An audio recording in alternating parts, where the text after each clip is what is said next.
Let us make basic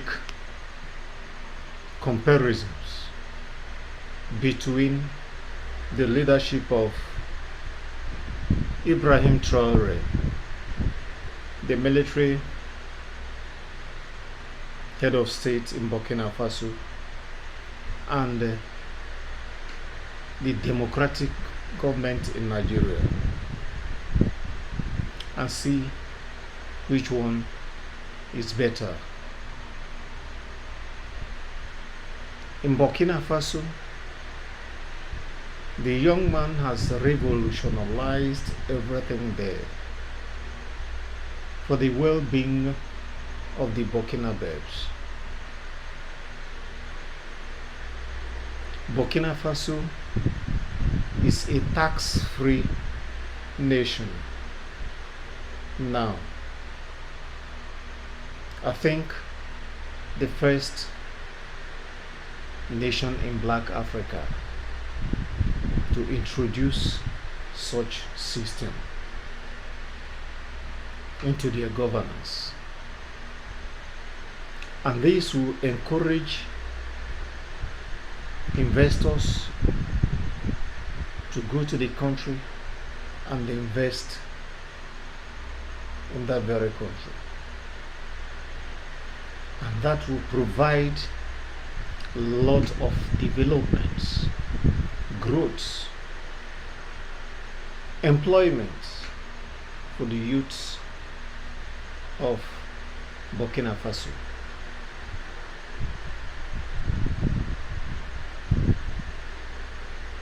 They are enjoying every form of social amenities,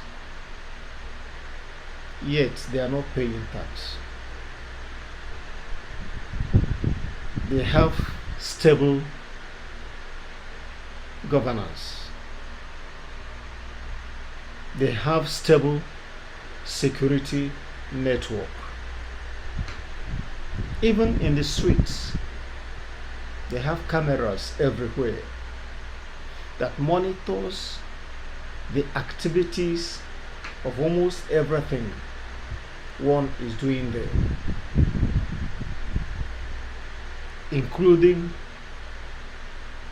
terrorist attacks.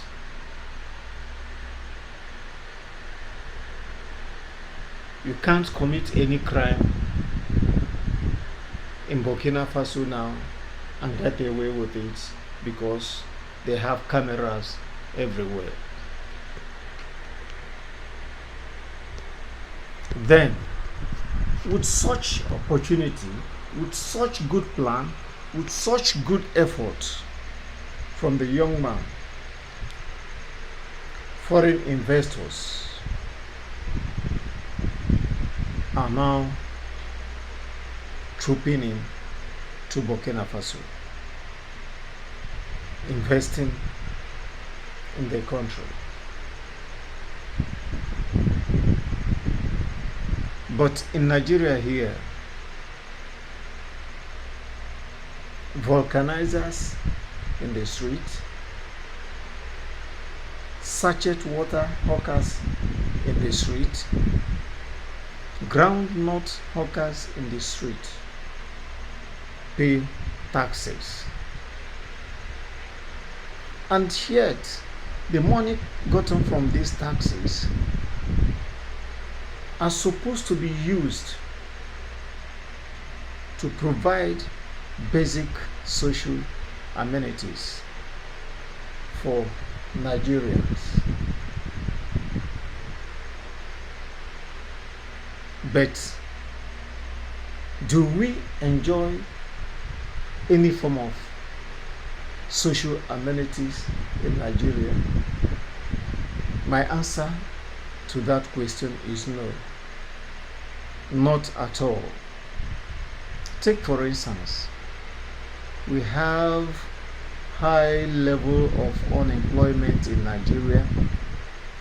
Nigerian youths have taken their destiny in their own hands and decided to be self-employed.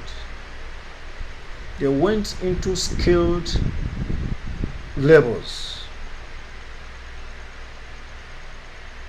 So many of our ladies are stylists, our young men, barbers,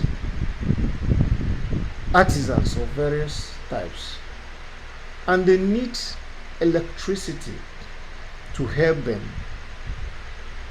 carry out their jobs. But do we have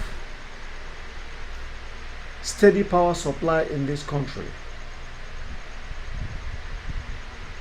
The answer again is no. Yet this is a democratic governance in Nigeria.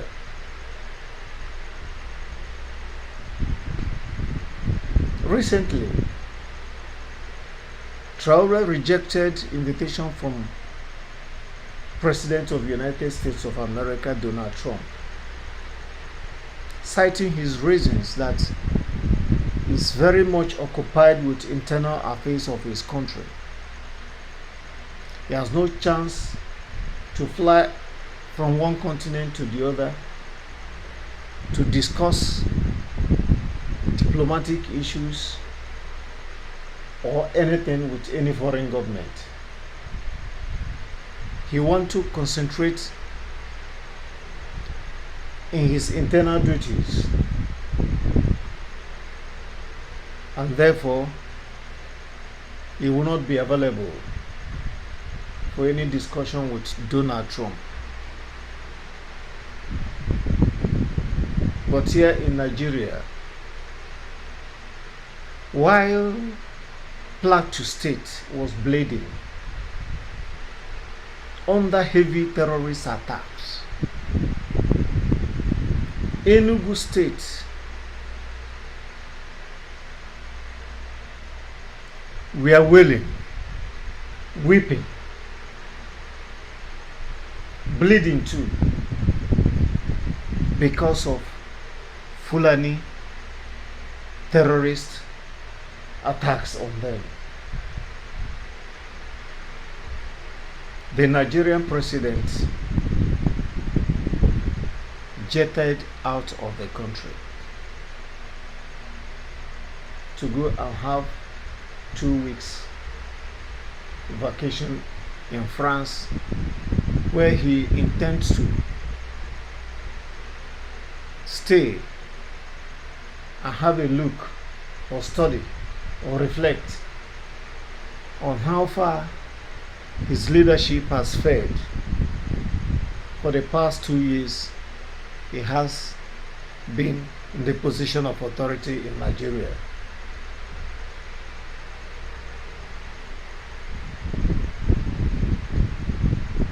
Ibrahim Traore dedicated his entire annual salary for orphanage homes.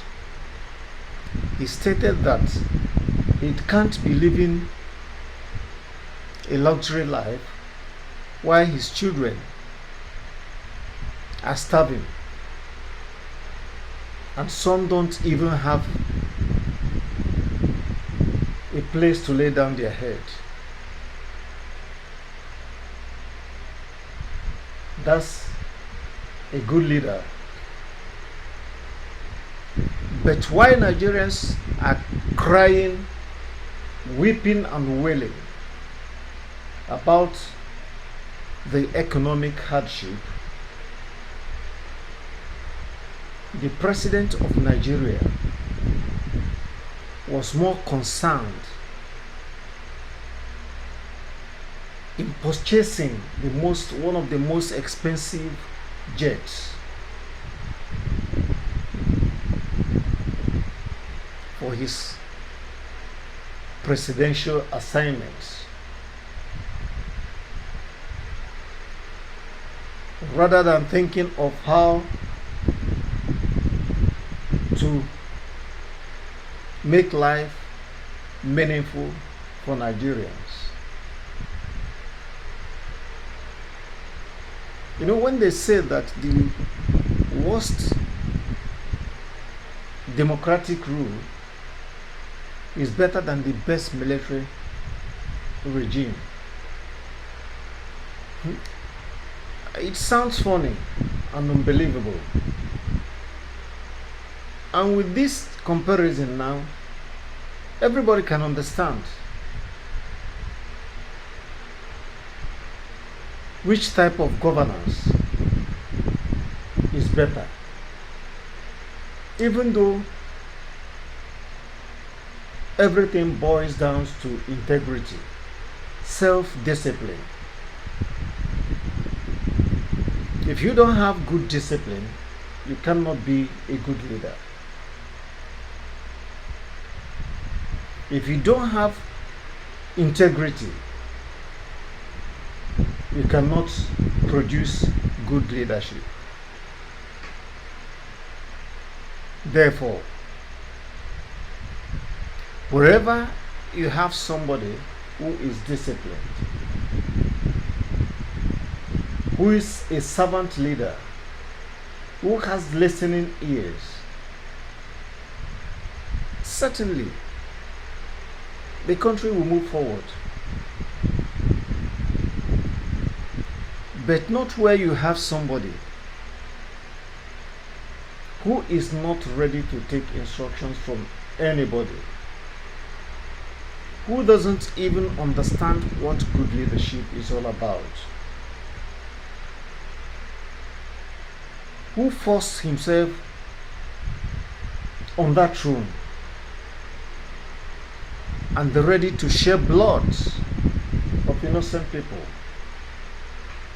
to make sure he remains in that position. Certainly you can't get anything good coming out from such person. So, and that is what we are facing in Nigeria today.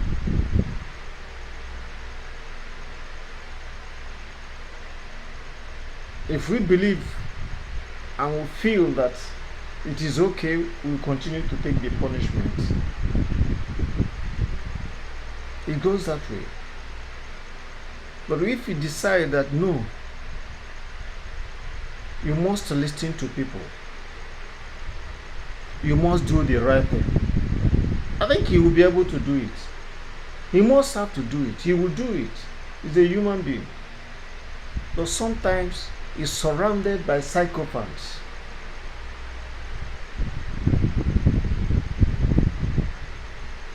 You can imagine we don't even have freedom of expression in Nigeria again. You say one thing and you are threatened. So what makes it a democratic governance there? It is rather autocracy. Let's just be honest with ourselves. There's nothing good about all this.